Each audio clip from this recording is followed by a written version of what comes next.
Ler o Children of the Sea, do Daisuke Igarashi, é uma experiência que leva para lugares distantes e que a pessoa que embarca não está esperando chegar. Tem um episódio lá no nosso podcast sobre esse mangá que ficou ótimo e que me deu a empurrada para ler ele também. No mangá a gente acompanha principalmente a Ruka, uma menina que tem um pouco de dificuldade de se comunicar e se relacionar com as pessoas. A relação com os pais também é distante e meio difícil, e desde aí a gente já percebe como essa é uma história muito sensorial. E sentir que a Ruka voa enquanto está jogando handball é uma forma pela qual a gente entende quem ela é. O que faz isso possível é a arte do Daisuke Igarashi. O traço dele é cheio de fluidez e movimento. E se ele causa às vezes uma sensação de estranhamento, traz na mesma proporção uma beleza e um maravilhamento. A arte tem tudo a ver com o mangá.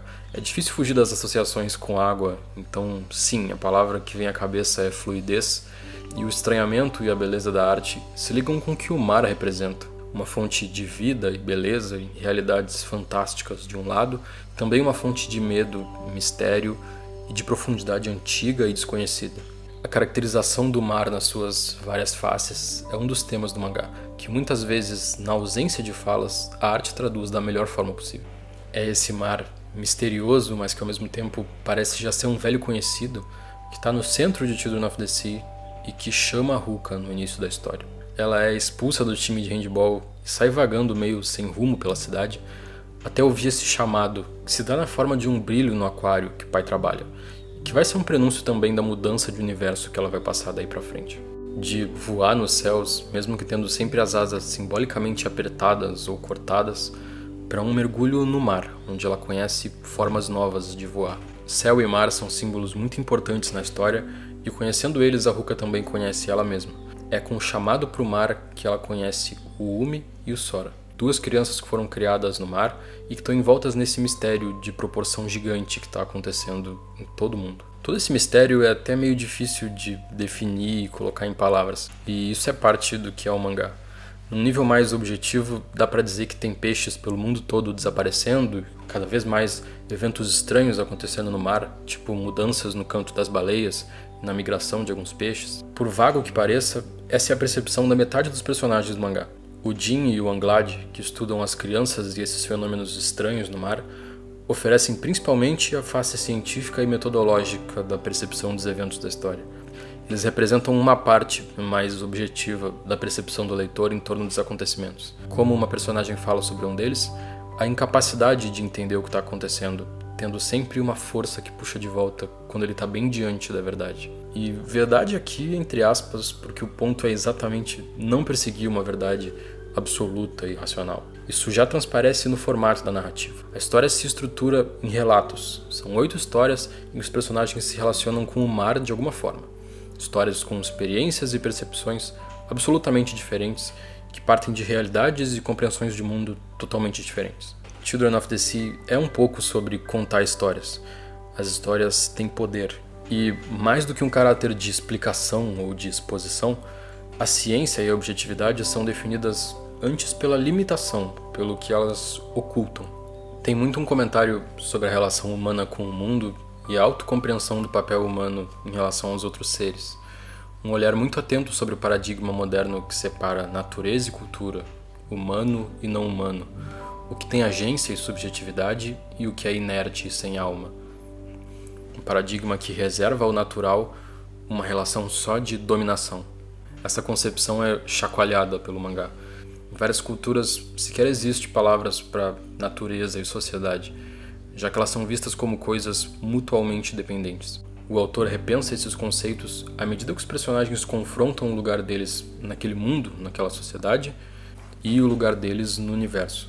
Numa entrevista, o Daisuke Igarashi fala sobre como ele percebia a diferença, onde ele morava, entre 2 lugares com as mesmas raízes culturais de tradições Kagura, só que de um lado na região das montanhas e de outro numa região costeira. Para ele, assim que se chegava na costa, a sensação que tudo passava já era totalmente diferente. Ele transmite essas subjetividades no mangá. O que realmente está acontecendo ali é passado por esses relatos de forma mais intuitiva e sensorial do que uma explicação objetiva. Assim como todo grande mistério, mesmo que apontando para uma direção, também não tem um significado único, mas uma miríade de significados para cada um dos envolvidos. A percepção de tudo é caótica e confusa mesmo. O mar é esse fluxo de memórias e sensações de toda a história da vida, e a narrativa do mangá também traz à tona as memórias dos acontecimentos de forma pouco linear e mais num tipo de fluxo. Uma maré que está indo para algum lugar, mas está sempre se remoldando e remisturando. Por grandioso que pareça o mistério que a gente está presenciando no mar, ele também acontece num nível mais pessoal e individual. A Ruka, com dificuldade de se comunicar, é a Ruka que percebe, junto com o Umi, como o rio de Tóquio parecia um brinquedo quebrado. Ela sente, na expressão e na percepção dela, as limitações e o vazio simbólico da sociabilidade deles ali. E isso só deixa mais forte, por exemplo, o momento em que ela sente a enormidade da expressão que existe no canto das baleias. O Jin explica bastante como esse canto alcança muito longe pela água e como tem um potencial expressivo enorme, mas uma página da Ruka sentindo isso, mesmo sem saber colocar em palavras, é muito mais forte. A experiência geral do mangá é sentida no nível mais pequeno e pessoal daquelas personagens. A gente pode ver o Jin explicando como a curiosidade pode ter sido um fator evolutivo decisivo e uma característica dessa consciência universal formada pelas memórias da vida, mas o mangá expressa isso com bem mais simplicidade e leveza na interação da Ruka com o mar e com os meninos. Um crescimento e uma compreensão maior dela mesma que se dá conforme ela sente e experimenta o todo.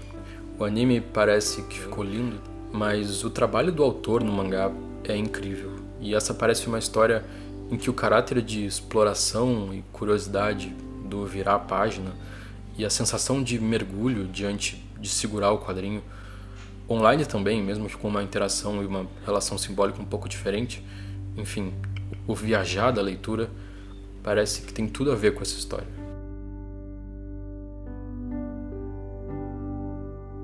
Meu nome é Otávio e caso alguém tenha se interessado pelo mangá, dá para ir atrás pelo nosso link e também ajudar o canal. Vou deixar o link na descrição.